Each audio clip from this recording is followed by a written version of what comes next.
बड़ा महिमामय है आश्रय।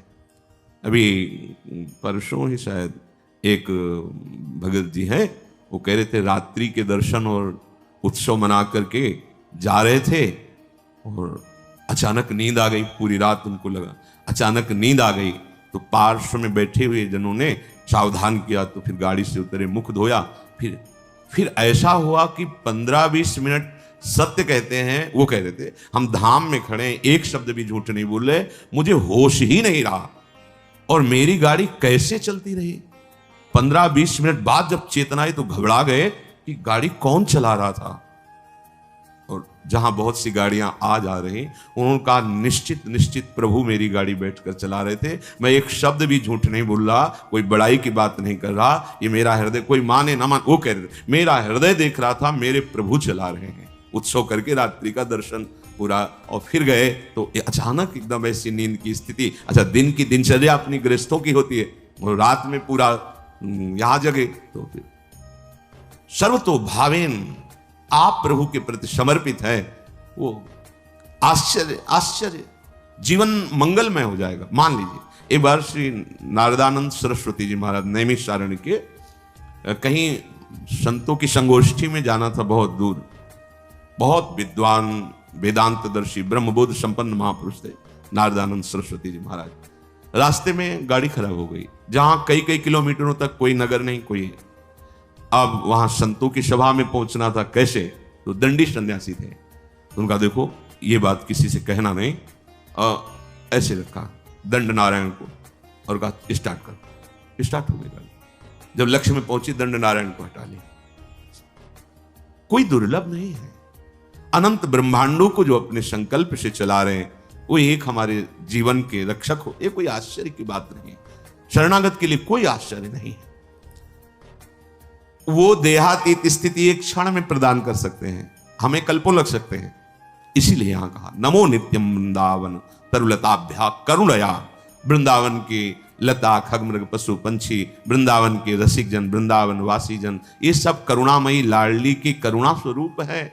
ये हम पर दया करें, किरण तिभ्या, इनकी कीर्ति का गान करें, इनके दर्शन करें, स्पर्श करें, इनकी बातें सुने और स्मरण करें तो विभांतिभ्या पावे प्रकृति रस सारात्म महसा। प्रकृति रस से परे जो सार तत्व है, परम रस प्रेम, वो तुम्हारे हृदय, और प्रेम ही देहातीत स्थिति प्रदान करता है। चाहे आत्मरति बोलो या प्रिया प्रीतम की रति माने प्रेम, या आत्म प्रेम, तो इतना गाढ़ अवस्था की अवधूत स्थिति शरीर की शुद्ध ही नहीं है।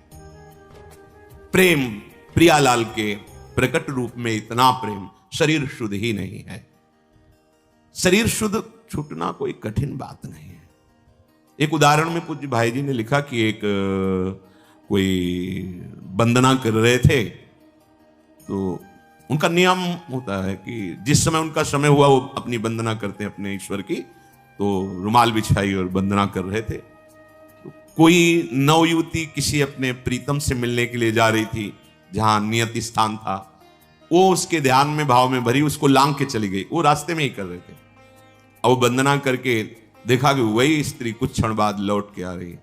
तब कहा क्यों, तुम्हें इतना ज्ञान नहीं कि मैं वंदना कर रहा था और तुम हमारे को लांग के चली गई? कब? बोले अभी थोड़ी देर पहले। आप वंदना कर रहे थे? किसकी? बोले अपने मालिक की, आराध्य देव की। हम तो एक नाशवान शरीर के राग में थी, तो इतने बड़े तुम हमें नहीं दिखाई दिए, लांग के चली गई, और तुम अनंत ब्रह्मांडों के मालिक की वंदना कर, तुम्हें पता चला कि मैं तुम्हें नांग के चली गई? क्या वंदना कर रहे थे तुम? हम तो एक नाशवान शरीर में आसक्त थी, उससे मिलने गई थी, तो तेरी शुद्ध नहीं रही, तेरे को नांग के चली गई, मुझे पता नहीं। लेकिन तू परम आराध्य देव की, परम प्रभु की आराधना कर रहा, तुझे पता चला मैं नांग के चली। कहां तेरी एकाग्रता थी, कहां तेरे को प्रेम है? ये बात देह शुद्ध भूलना कोई बड़ी बात नहीं, बड़ी बात है तन्मय हो जाना। हमारा राग एक जगह एकत्रित हो जाए, गलत जगह एकत्रित होगा, विनाशी जगह में एकत्रित होगा, तो परिणाम में गलत और विनाशी हाथ लगेगा। इसीलिए इस अमूल्य प्रेम को प्रभु के नाम रूप लीला धाम में समर्पित करना चाहिए। ये महिमा धाम की कृपा से प्रकट होती है। देहातीत अवस्था देखा गया है महापुरुषों के जीवन में, श्री भोलानाथ जी महाराज बहुत ही पढ़े लिखे, लौकिक विद्या के भी पारंगत विद्वान, मन में श्री प्रिया प्रीतम राधा कृष्ण के प्रति आकर्षण, जब सर्वस्व छोड़कर वृंदावन आए। देखो, निश्चय में बड़ी सामर्थ्य होती है। वृंदावन आकर उन्होंने निश्चय किया कि मेरे जीवन का लक्ष्य अब है श्यामा श्याम की प्राप्ति। बहुत धैर्यपूर्वक निश्चय करना चाहिए। उपासकों से जब एकांतिक वार्ता होती है किसी किसी उपासक से, तो जब वो प्राकृतिक आकर्षण में दुखी दिखाई देता है, तब लगता है कि कृपा के प्रवाह में परमार्थ में तो आ गया है, पर इसका निश्चय नहीं है। क्योंकि निश्चय ना होने के कारण भोगाकर्षण में वो जलता है और चाह करता है भोगों की, तब उसको लगता है कि ये लोग बड़े भाग्यवान हैं जिनके पास जिन भोगों की मैं चाह कर रहा हूं उन भोगों को भोग रहे हैं। ये बड़ी ही निंदनीय बात हृदय में बैठती है। बड़ा जीवन जलनमय हो जाता है, क्योंकि परमार्थ का निश्चय नहीं, पथिक परमार्थ का, और भोगों के प्रति महत्व बुद्धि, सुख बुद्धि। इस स्थिति के साधक को चाहिए धैर्यपूर्वक सत्संग सुनकर विवेक के द्वारा ये निश्चय करे कि मेरा सौभाग्य कितना बड़ा हूं। हमें धाम मिला, ना जानते हुए ना चाहते हुए परम मार्ग मिला। बिल्कुल कहीं ऐसी कोई साधना नहीं, पर प्रिया प्रीतम के प्रेम मार्ग के पथिक कहलाने का सौभाग्य मिला। संसार के प्रपंचों में महान क्लेशों में पिसते हैं जीव, प्रभु ने निकाल दिया। कोई जिम्मेवारी नहीं, एक ही जिम्मेवारी है, अपनी श्वासों को प्रभु के चरणों में अर्पित कर दो। समस्त प्रपंचों से रहित परम स्वतंत्र जीवन भगवत मार्ग का। पर आप समझ नहीं पा रहे। आपको लगता है कि इन भोगों को भोगने वाले बड़े भाग्यवान हैं, बड़े सुखी हैं। यही हमारी दुर्दशा है। हम अपने मार्ग को ना जानने के कारण भ्रमात्मक भोगों में सुख मानकर जलते रहते हैं। ऐसे साधक को जब माया अपना आकर्षण पैदा करती है तो फिसलने में देर नहीं लगती। इसलिए श्रीपाद, पहले आप निश्चय करो। वृंदावन आपको मिला, सत्संग मिला, तो निश्चय में कमजोरी क्यों है? ये आशा की फांसी क्यों बनाए हुए हैं कि अभी तो नहीं पर कभी? ये आशा श्री जी से मिलन की बनाओ। प्यारी जू प्यारे जू, आज तो नहीं पर कभी तो मिलेंगे ना। ये आशा नहीं है। आशा इस बात की है कि आज तो नहीं पर कभी अवसर लग जाए तो ये भोग मिल जाएंगे। अंदर देख लो, ये अंदर की बात है। आशा ही परमम दुखम, नैराश्यम परमम सुखम। इसे समझ नहीं पा रहे आप। दुख के लिए आप खुद रास्ता अंदर रखे हुए हैं, जगह रखे हुए हैं। आशा, भोगों की आशा। तुम आज निश्चय नहीं कर सकते कि हमारा मार्ग प्रिया प्रीतम की प्राप्ति का हमें सौभाग्य से मिल गया। कितने हो भाग्य। जहां श्रीपाद कह रहे हैं, पुनंति ब्रह्म रुद्रादीन एशाम चरण रेणवः सर्वभावेन में सेव्य अस्ते वृंदावन वासिना। भगवान रुद्र, शंकर, ब्रह्मा आदीन और भी बड़े बड़े महापुरुष एशाम चरण रेणवः, जिनकी चरण रज के लिए तपस्या करते हैं, प्रार्थना करते हैं, याचना करते हैं, जो रज शिव शनकादिक याचत, सर्वभावेन में सेव्यास्ते वृंदावन वासिना। हमें सौभाग्य मिला कि सर्वतो भावेन, ना चाहते हुए भी हम रज में वास कर रहे हैं। कहां ऐसी चाह थी अखंड वृंदावन वासी बने? कहां चाह थी श्यामा श्याम के अनन्य उपासी बने? कृपा रूपी, अनुग्रह रूपी वायु ने मुझे पहुंचा दिया। किस रज में रह रहे हैं? कह रहे हैं पुनंति ब्रह्म रुद्रादीन एशाम चरण रेणवः। जो भगवान ब्रह्मा, भगवान महादेव, शनकादि को भी पावन करने की सामर्थ्य। पुनंति, पुनंति ब्रह्म रुद्रादीन, बड़े बड़े मां, वो हमें, हम जैसे अज्ञानी को, अनाधिकारी को, जहां भोगों की चाह है, ऐसी चाह ही नहीं है, वहां मुझे श्रीधाम वृंदावन वास मिला, रज सेवन करने का सौभाग्य मिला। हम प्यारी जू के हैं ऐसी ठसक से कहने का सौभाग्य मिला। फिर हमारे निश्चय में क्यों कमी? हमारा निश्चय दृढ़ होना चाहिए। भोलानाथ जी ने निश्चय किया कि बस अब प्रिया प्रीतम की प्राप्ति करनी है। निश्चय में बड़ी जल्दी स्थिति आती है।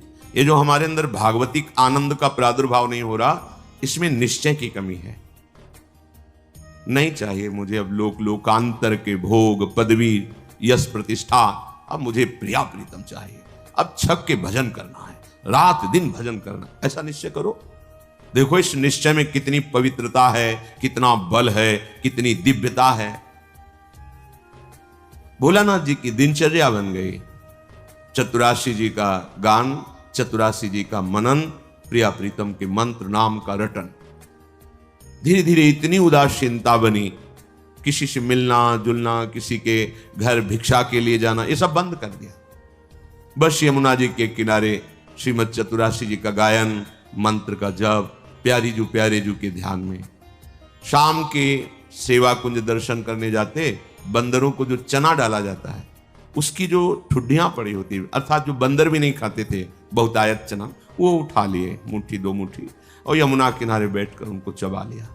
रात दिन भजन। ऐसी स्थिति कि अब तो रहा नहीं गया, चिल्ला चिल्ला के रोते, हा स्वामिनी, हा लाडली।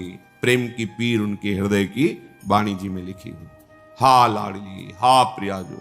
ब्रजवासी जन सुनते तो प्रार्थना करते प्रियाजू से कि अगर हमारे कोई सुकृत है तो लाडली आप प्रसन्न हो जाओ, बाबा को दर्शन दे दो। इतनी विकलता, इतना रुदन।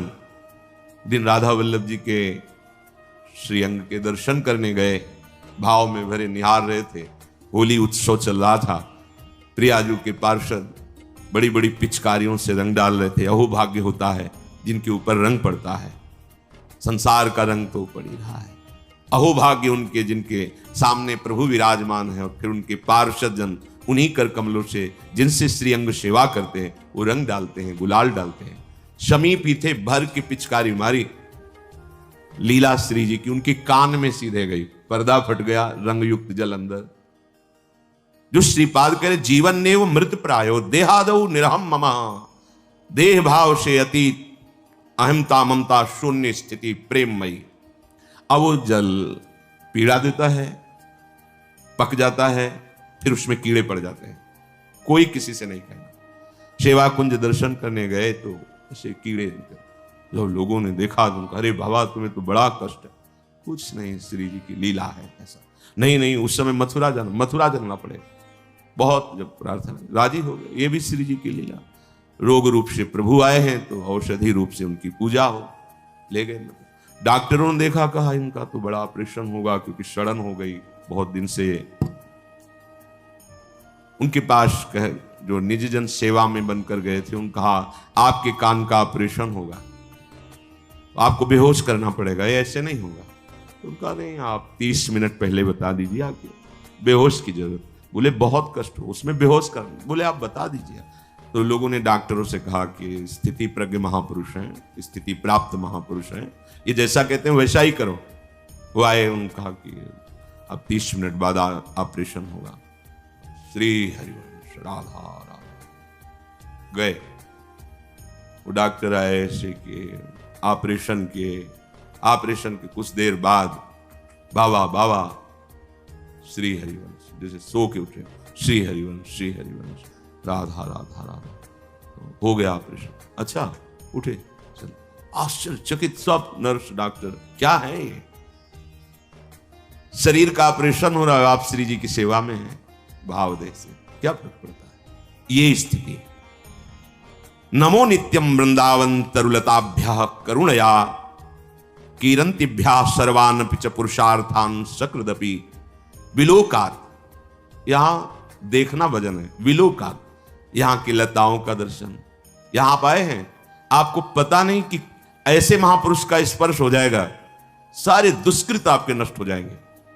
आप भीड़ में चल रहे हैं, कौन किस कोटि का भजनानंदी है ये बाहर से थोड़ी दिखाई देता है। ये प्रेमियों का देश है वृंदावन। पता नहीं किस पर दृष्टि पड़े, कितनी ऊंची स्थिति का वो प्रेमी महात्मा गृहस्थ भेष में दिखाई दे रहा है, पागल भेष में दिखाई दे रहा है, या विरक्त भेष में दिखाई दे रहा है, कोई आपको आकर्षण नहीं लग रहा, और प्रिया प्रीतम की बहुत ऊंची प्रेम स्थिति में है। इनके दर्शन का, इनके स्पर्श का, इनके सानिध्य का देवर्षि नारद जी कह रहे अमोघ। भाई जी ने कहा जैसे आप सो रहे हैं और सूर्य उदय हो गया है तो अंधकार नष्ट हो गया है, पर आपको पता तब चलेगा जब नेत्र खुलेंगे। ऐसे ही महापुरुष का संग हो गया, अब आपका तो कल्याण निश्चित है, पर आपको पता तब चलेगा जब आपके अंदर वो कल्याण स्थिति जागृत हो जाएगी। बिलोकात, वृंदावन को देखना, ये प्रेम प्रदान करने वाला है। कहां से आ रहे हो? वृंदावन का दर्शन करके। ये भावना मत लाओ यहां बड़ी बिल्डिंगें हैं, ये सब भौतिक बातें माने। धाम नाम रूप लीला चिदानंद है, ये है। गिरिराज जी वही है ना, रजरानी वही है, बहुत कुछ यहां सब चिदानंद है। अपने भाव दूषित है इसलिए पकड़ नहीं पा रहे। विलोकात, दर्शन करो वृंदावन का। देहातीत स्थिति कैसे प्राप्त होगी? बिलोकात। संस्पर्शात, यहां की लताओं का स्पर्श, रजरानी का स्पर्श, स्वाभाविक वायु बड़े बड़े महापुरुषों का, यमुना रसरानी का, बिहारी बिहारिंजू का स्पर्श करके आपके शरीर को स्पर्श कर रहे हैं।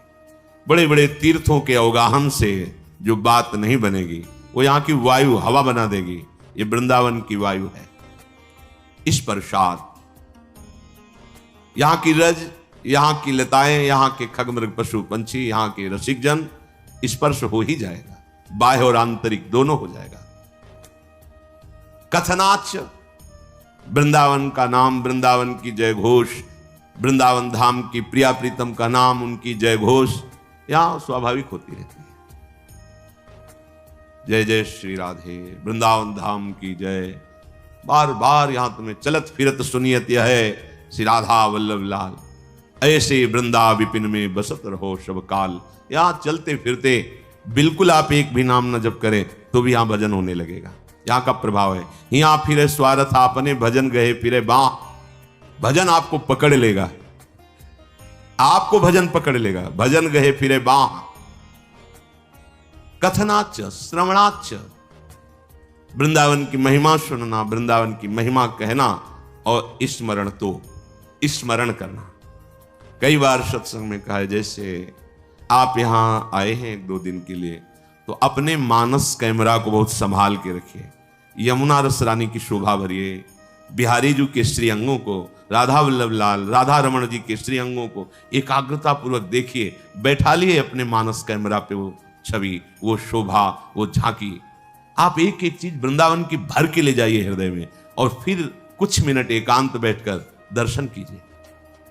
धीरे से पहुंचिए एकाग्रता पूर्वक।